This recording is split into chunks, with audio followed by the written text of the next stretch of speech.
Olá, bom dia para você. Bom dia para você. Bandidos tentaram assaltar o cofre de uma loja em Olinda e provocaram um incêndio. Estas imagens chegaram para a gente pelo WhatsApp. A polícia acredita que o fogo começou porque os assaltantes usaram maçaricos para tentar roubar o cofre. O primeiro andar da loja de móveis e eletrodomésticos foi completamente destruído. O incêndio começou por volta das 3h30 da manhã. Foram necessários 6 caminhões dos bombeiros para apagar o fogo. O prédio foi isolado. A energia elétrica foi cortada pela CELP. A parede lateral da loja foi danificada e ameaça cair sobre este prédio residencial, que também teve parte da área interditada. Foi muito fogo e o muro ficou declinado para cá, aí eu não vou nem ter acesso ao meu quintal. O corpo de bombeiros ficou no local até pouco depois das 6 da manhã. Não houve vítimas. O incêndio teria sido provocado por bandidos que tentaram arrombar o cofre da loja com um maçarico. As faíscas do equipamento teriam iniciado as chamas. Os bandidos entraram por este corredor de um prédio abandonado ao lado da loja. Eles subiram por esta escada de madeira, fizeram um buraco no muro e entraram pelos fundos da loja. O alarme disparou e a segurança foi acionada. O patrulheiro da empresa de segurança, que veio de moto, apanhou de 4 bandidos que fugiram num carro preto. O vigilante chegou no local, viu que a porta estava entreaberta. Quando ele adentrou, foi dominado. Na fuga, o maçarico e partes dele ficaram pelo caminho. Os bandidos também deixaram sprays que impediriam que as câmeras de segurança gravassem as imagens do grupo. O material apreendido foi levado para a central de flagrantes. A Polícia Civil de Vicência, na Mata Norte, abriu um inquérito para investigar o desaparecimento do candidato a vereador pelo PSDB, Márcio Fontes.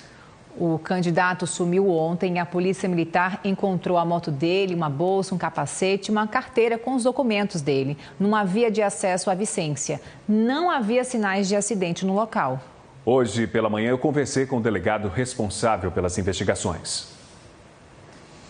Segundo o boletim de ocorrência, registrado ontem à noite, assim como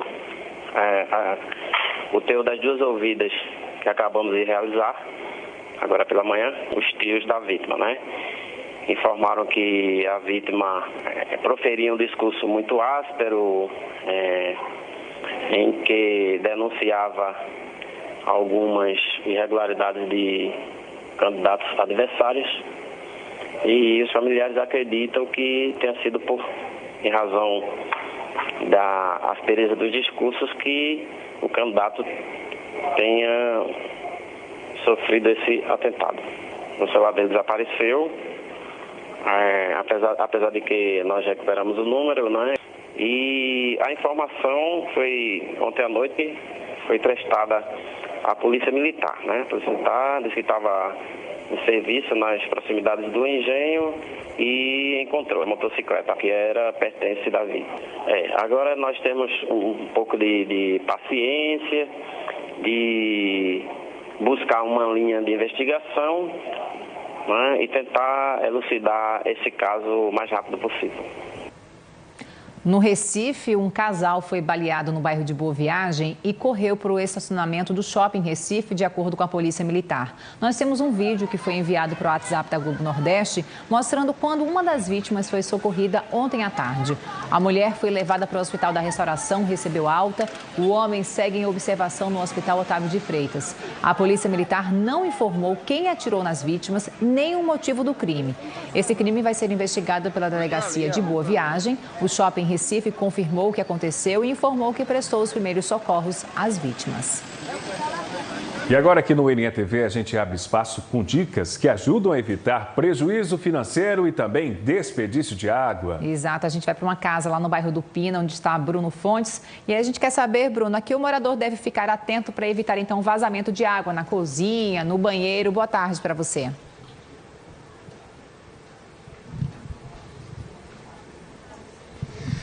Oi, Clarissa. Boa tarde, Márcio. Boa tarde para todo mundo.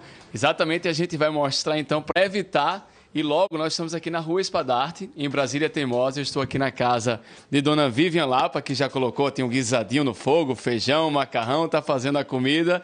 E aqui ao meu lado, que ele já até deu uma bronca, é o professor Paulo César. Ele é professor de hidráulica, porque hoje é o dia do encanador. Ele é do Senai e eu já vi que você mexeu aqui na torneira dela, da pia dela. Boa tarde. Por quê? Boa tarde. Na verdade, nós detectamos que havia um vazamento por gotejamento da torneira. Resultado, eu retirei a torneira e vi que não havia fita Teflon. Então, quando não há fita Teflon, a probabilidade de dar possível vazamento é muito grande. Então, nós já detectamos isso. Para resolver esse problema, é somente colocar a fita veda-rosca e fica tudo certo aqui. Você falou que esse gotejamento, e Márcia e Clarissa perguntaram eles sobre então esse vazamento. Essa gotinha aí que fica caindo o tempo todo, quanto dá esse, por exemplo, num dia? Quantos litros se perdem? Certo. Um dispositivo como esse, ele tem uma vazão natural de 200 ml por segundo. Mas o gotejamento contínuo vai nos dar uma perda de 45 litros por dia. Então, é uma perda muito grande. A gente chama a atenção da população para se antenar nessa questão do gotejamento. E tem que resolver logo esse problema. Ele já trouxe aqui, ó, Márcia e Clarissa, a fitinha Teflon, né, a veda rosca, e ele vai passar aqui para evitar esse contato direto e também o vazamento. Olha, ele está fazendo agora uma coisa bem simples. É uma coisa bem simples. Qualquer uma pessoa, mesmo sem digamos, uma vivência na parte hidráulica, mas é possível fazer isso. Até a dona Vivian aqui, que é a dona de casa e estudante universitária, também sabe fazer, né? É fácil, né, não, Vivian? Acredito que sim, conseguiria fazer. Tá vendo? Já coloquei aqui a fita, muito simples, qualquer uma pessoa pode fazer isso, e depois eu vou colocar aqui no local, e consequentemente vai acabar com o vazamento. Vou devolver a canópula. Tá fazendo agora ao vivo o Nenê TV. Porque ele disse que 45 litros, né, por dia, a bomba vai funcionar o tempo todo, vai consumir mais energia. E alguns bairros, assim, a gente sabe que também Brasília Teimosa participa desse racionamento, vai perder também um pouco dessa água. Vivian, é interessante isso, algumas coisas que pensa que é pouquinho, né, mas está indo embora e vai fazer uma falta, né?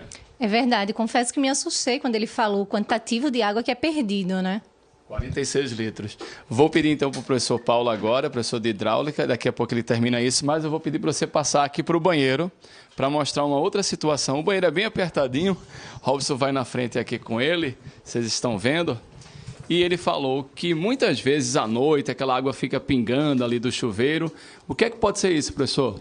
Pronto, a senhora Vivian, ela estava se queixando de quando ela terminava o banho, quando abria o chuveiro que fechava, havia esse respingo de água, porém isso é natural, é a água que está ainda no reservatório. Quando terminar, fechou aqui, ele vai parar. Se esse vazamento perdurar, é sinal que tem problema no reparo, certo? Aí a gente vai abrir isso aqui para ver o possível defeito no reparo. Eu tenho aqui... Um reparo, vou pegar para você, fica aqui. Já passei para cá, essa outra chave também, Vivian, para ele. Ele já trouxe esse reparo, está aqui com a gente, ó. É isso que fica ali dentro. Professor, então pronto, mostra aqui. Eu tenho aqui, pessoal, um registro de pressão, que é o específico para ligar o chuveiro, certo? Então, quando o gotejamento for contínuo, a gente vai abrir, certo? E vai ver o defeito que está aqui nesse castelinho, certo? Você pode trocar essa sola aqui, que já resolve o problema. Porém, se esse fluxo perdurar, existe uma anilha aqui dentro que tem que ser removida, certo? Não pode esquecer disso. Então, uma pecinha que está aqui dentro. Correto. Que é uma pecinha aqui feita uma arruela que também tem que trocar. É corroído pelo cloro que contém na água. Vou passar para cá. Professor, venha para cá. Deixa eu agradecer a dona Vivian. Ele já vai sair daqui com a sua casa toda reparada hoje. Ai, muito obrigada, viu, Paulo? E parabéns pelo seu dia também. Só é manter. A gente agradece ao professor Paulo e os parabéns também a todos os encanadores. Voltamos ao estúdio.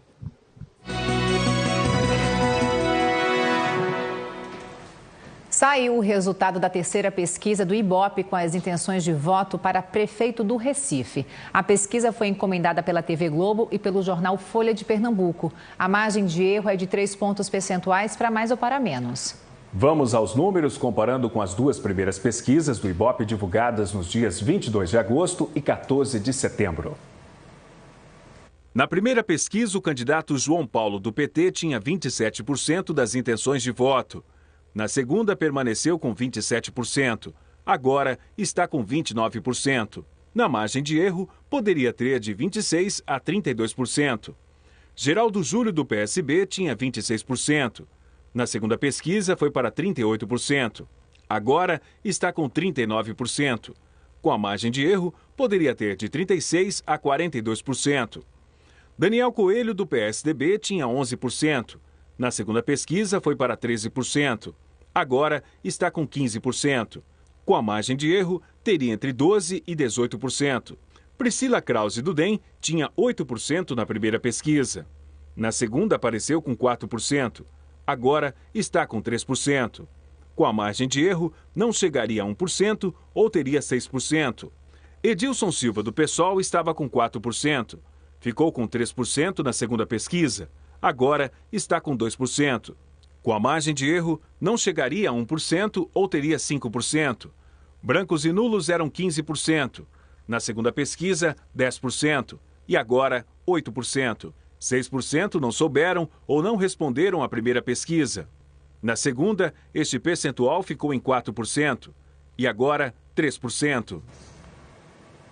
O candidato Carlos Augusto, do PV, permanece com 1% também registrado nas pesquisas anteriores. Os candidatos Simone Fontana, do PSTU, e Pantaleão, do PCO, não atingiram 1% das intenções de voto.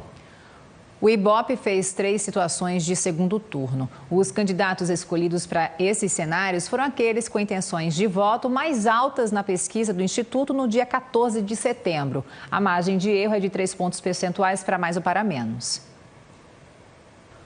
Uma foi entre Geraldo Júlio, do PSB, e João Paulo, do PT. Geraldo Júlio aparece com 50% dos votos. Com a margem de erro, teria entre 47% e 53% dos votos. João Paulo, do PT, teria 35% dos votos. Com a margem de erro, ficaria entre 32% e 38% dos votos. 11% dos pesquisados disseram que votariam em branco ou anulariam o voto. 4% não souberam ou não responderam. A outra simulação foi entre Daniel Coelho, do PSDB, e João Paulo, do PT. Daniel Coelho teria 42% dos votos. Com a margem de erro, ficaria entre 39% e 45% dos votos. João Paulo aparece também com 42% dos votos. Com a margem de erro, teria entre 39% e 45% dos votos. 12% dos pesquisados disseram que votariam em branco ou anulariam o voto. E 4% não souberam ou não responderam. A outra simulação foi entre Geraldo Júlio, do PSB, e Daniel Coelho, do PSDB. Geraldo Júlio aparece com 49% dos votos. Com a margem de erro, teria entre 46% e 52% dos votos. Daniel Coelho teria 32% dos votos. Com a margem de erro, ficaria entre 29% e 35% dos votos. 14% dos pesquisados disseram que votariam em branco ou anulariam o voto. 5% não souberam ou não responderam. O Ibope mediu também o índice de rejeição, perguntando aos entrevistados em qual candidato eles não votariam de jeito nenhum. A margem de erro é de 3 pontos percentuais para mais ou para menos. Vamos aos números. 43% dos eleitores disseram que não votariam no candidato Pantaleão, do PCO.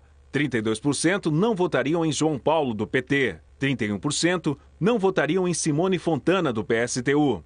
31% em Edilson Silva, do PSOL, 25% em Carlos Augusto, do PV, 23% não votariam em Priscila Krause, do DEM, 22% não votariam em Geraldo Júlio, do PSB, 20% não votariam em Daniel Coelho, do PSDB, 3% poderiam votar em todos os candidatos, 5% não souberam ou não responderam.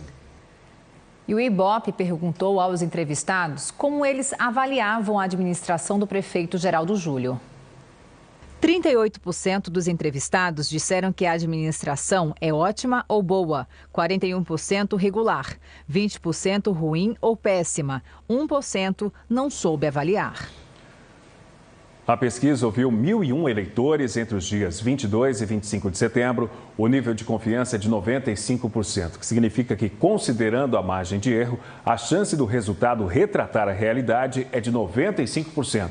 A pesquisa está registrada na Justiça Eleitoral. Outros detalhes da pesquisa na edição de hoje do jornal Folha de Pernambuco. E a seguir, aqui no NTV, os novos números do Datafolha com as intenções de voto para prefeito do Recife. E ainda nesta edição, as imagens do momento em que bandidos invadiram a empresa de ônibus Caxangá aqui na região metropolitana. Continue com a gente agora, meio-dia 14. Até já.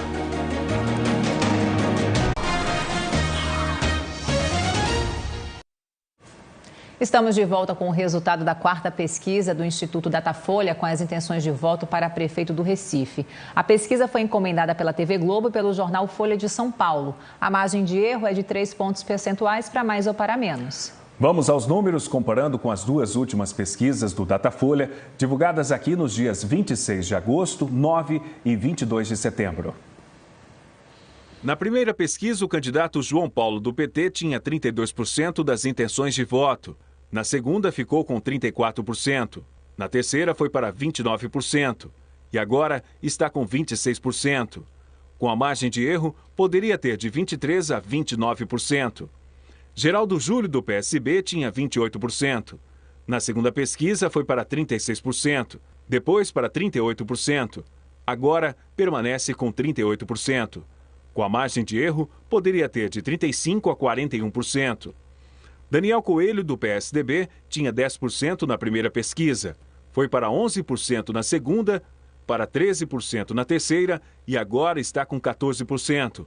Com a margem de erro, teria entre 11% e 17%. Priscila Krause do DEM tinha 6% na primeira pesquisa. Na segunda, ficou com 2%. Na terceira, 3%. Agora está com 4%. Com a margem de erro, teria entre 1% e 7%. Edilson Silva, do PSOL, estava com 3% na primeira pesquisa. Na segunda, ficou com 2%. Na terceira, também 2%. Agora permanece com 2%. Com a margem de erro, não chegaria a 1% ou teria 5%. Brancos e nulos eram 13%. Passaram para 10%, depois para 8% e agora são 11%. Na primeira pesquisa, 7% não souberam responder, depois 4%, na terceira 6% e agora são 5%. Nesta 4ª pesquisa do Datafolha, os candidatos Carlos Augusto do PV, Simone Fontana do PSTU e Pantaleão do PCO foram citados, mas não conseguiram atingir 1% das intenções de voto. O Datafolha fez também uma simulação de segundo turno entre os candidatos Geraldo Júlio, do PSB, e João Paulo, do PT. Geraldo Júlio, do PSB, aparece com 49% dos votos. Com a margem de erro, teria entre 46% e 52% dos votos. João Paulo, do PT, teria 36% dos votos. Com a margem de erro, ficaria entre 33% e 39% dos votos. 12% dos pesquisados disseram que votariam em branco ou anulariam o voto. 3% não souberam responder. O Datafolha mediu o índice de rejeição, perguntando aos entrevistados em qual candidato eles não votariam de jeito nenhum. A margem de erro também é de 3 pontos percentuais para mais ou para menos. Vamos aos números. 40% dos eleitores disseram que não votariam no candidato Pantaleão do PCO. 35% não votariam em João Paulo do PT. 28% não votariam em Simone Fontana do PSTU. 26% em Edilson Silva, do PSOL, 26% em Carlos Augusto, do PV, 22% não votariam em Priscila Krause, do DEM, 21% não votariam em Geraldo Júlio, do PSB, 21% não votariam em Daniel Coelho, do PSDB, 6% não votariam em ninguém, 3% poderiam votar em qualquer um dos candidatos e 4% não souberam responder.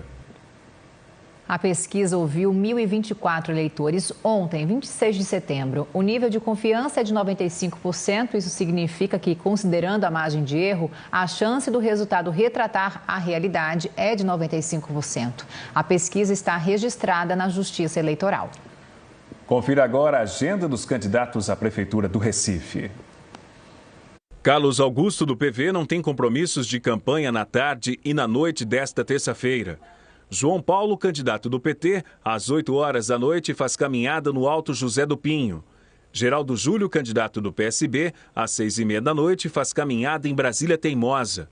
Daniel Coelho, candidato do PSDB, às 4 faz caminhada em Lagoa Encantada, no Ibura. Priscila Krause, candidata do DEM, às 7 horas da noite faz caminhada no Alto do Pascoal. Edilson Silva, candidato do PSOL, às 5h30, dá entrevista a uma emissora de TV em Olinda. Depois do intervalo, divulgadas as imagens do assalto à empresa de ônibus Caxangá, aqui na região metropolitana. Também vamos mostrar as homenagens aos santos Cosme e Damião em Garaçu. Não sai daí que a gente volta já já.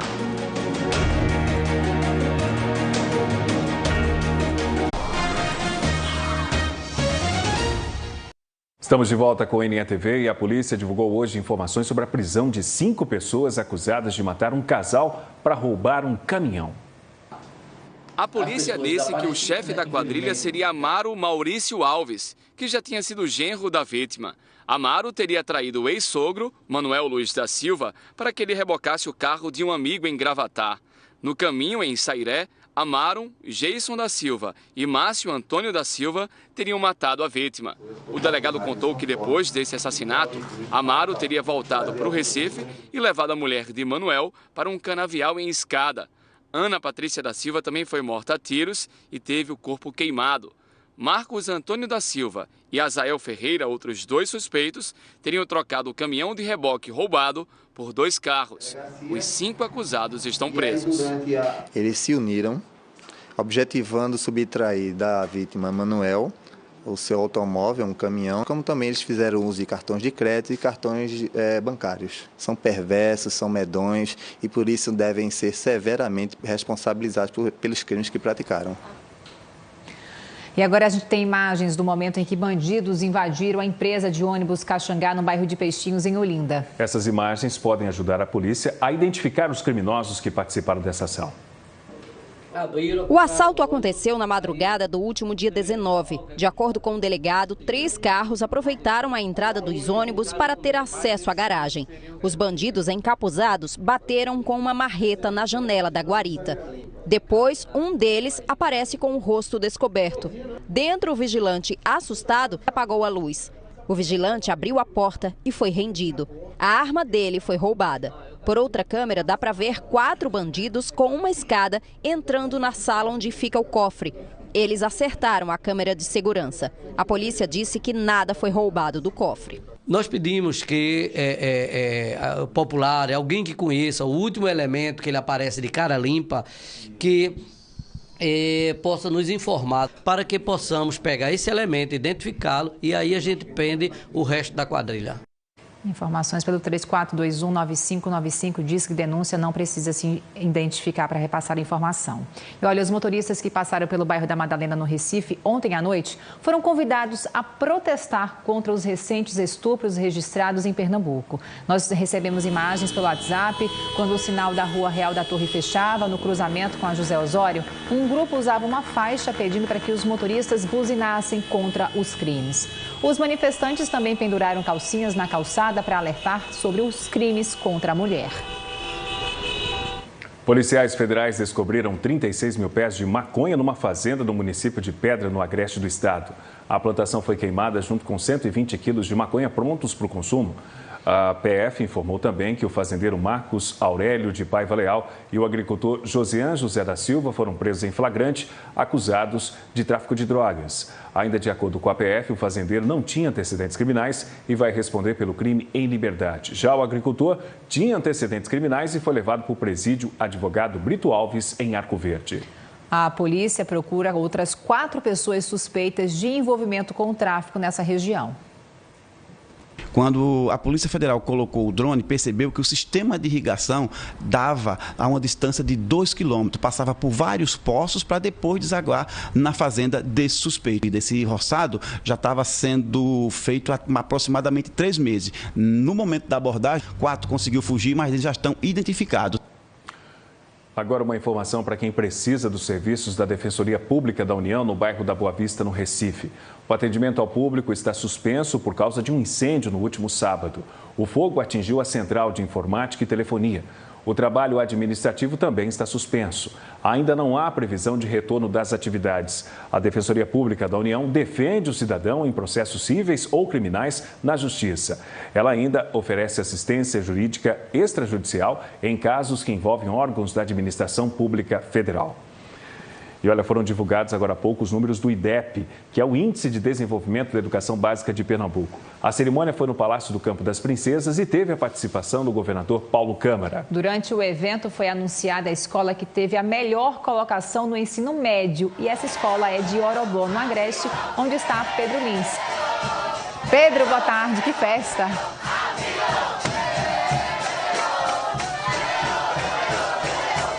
Oi, Clarissa, boa tarde para você, para o Márcio, para todo mundo. A gente dá boa tarde aqui do Agreste com a animação dos estudantes da Escola Estadual Abílio de Souza Barbosa, que foi o primeiro lugar no IDEP. A nota da escola, gente, 7,98. E a gente lembra que é um trabalho conjunto dos estudantes, dos professores e também da gestão, da animação enorme dos meninos. Deixa eu tentar ver se eu consigo ouvir os meninos, porque eles estão muito animados, receberam agora há pouco essa notícia. O que é que tem de tão legal aqui na escola que faz a diferença para vocês? Boa tarde. A educação. Educação, uma coisa boa. Diz mais, outra coisa. O ensino de qualidade, as diversas oportunidades que o colégio oferece para todos. Também tem a questão do intercâmbio, que é um projeto do governo do estado de Pernambuco. Também temos professores aqui extremamente qualificados e também a força de vontade de todos, porque essa conquista é mais merecida, porque aqui nós temos raça e a vitória é nossa. A coordenadora tá aqui, é Marisa, né? Marisa recebeu justamente a notícia, mensagem numa rede social. O que é que você sentiu na hora, Marisa? Boa tarde. Muita emoção, nós ficamos muito felizes porque estávamos naquela expectativa, mas quando saiu a confirmação, que eu olhei no WhatsApp, todo mundo aqui agoniado, eu, primeiro! Muito feliz. É um trabalho muito bom, de conjunto, de professores, de alunos, é um engajamento, é um conjunto, não é uma vitória de um único, não. É de todos nós, dos nossos estudantes, somos dos professores, de toda a equipe. Ela falou aí, toda a equipe, ela falou aqui que vocês, todos vocês são o quê? Uma família, nós somos a família Abílio, não é, pessoal? Essa animação do pessoal comemorando esse título, a média do estado foi de 3,90, a da escola foi bem acima, 7,98.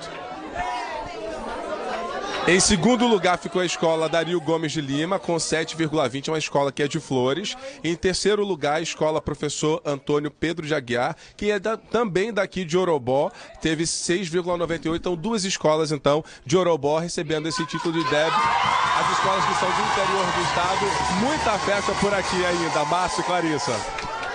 Pedro Lins trazendo as informações direto de Orobó, no Agreste. Que festa dessa garotada e dessa rapaziada, dos adolescentes ali. E olha, no ensino fundamental, o primeiro lugar ficou com o Colégio de Aplicação do Recife, com a nota de 7,96. E no projeto Educação de hoje, português, sem dúvidas. Olá, pessoal. Quero falar hoje sobre concordância nominal. A relação que há entre os nomes na frase. O substantivo, o adjetivo, o artigo, o pronome. Você diz sapatos pretos ou preto. Sapatos cinzas ou cinza. Há uma diferença aqui. Eu digo nunca estamos sós ou só. Se só varia ou não. Temos bastantes dúvidas ou bastante dúvidas. Então a palavra bastante varia ou não. Tudo isso no nosso portal g1.com.br/te.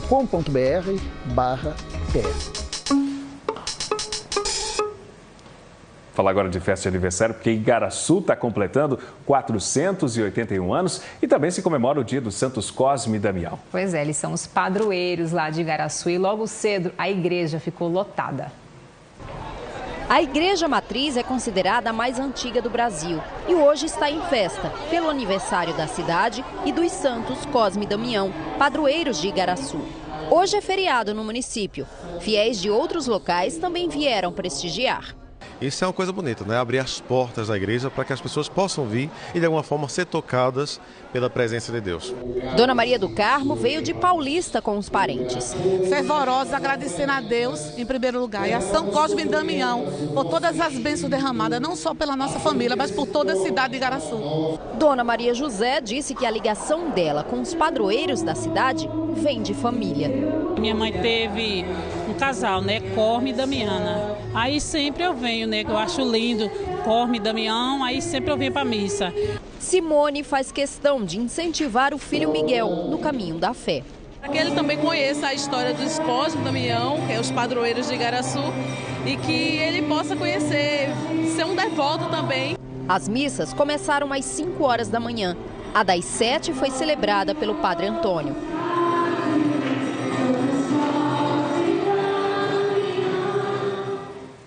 Às 4 da tarde será celebrada outra missa lá na matriz de Cosme e Damião com o arcebispo de Olinda e Recife, Dom Fernando Saburido. Em seguida, vai haver uma procissão. E à noite, às 8h30, tem shows no sítio histórico de Igaraçu com Márcia Felipe, as bandas Megalove e Magnatas do Forró, tudo de graça. Bom, a gente vai se despedir do NTV de hoje com imagens ao vivo lá de Orobó, com a festa dos alunos lá da escola Abílio de Souza Barbosa, campeã aí do IDEP, né? O Índice de Desenvolvimento da Educação Básica de Pernambuco, no ensino médio. E assim a gente volta amanhã. Boa tarde para você. Ótima tarde. Até amanhã.